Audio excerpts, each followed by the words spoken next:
ஒன்னா சுத்த வைக்கணும்ல. கையில அப்படியே கையில கொண்டு வாங்க. பந்தத்தை வாங்கிட்டு ஆளப்படி தூக்கிட்டு வாங்க. அவுச்சுட பந்தத்தை அவுரு அது கீழே வைனா கீழே வச்சு மண்ணை கீழே வச்சு இழுத்துறதே. கீழே வச்சு அங்க இருந்து மண்ணை இல்ல.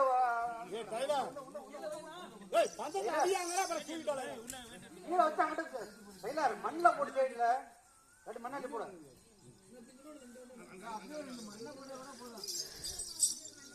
கீழே இழுத்தீங்கன்னா போறா.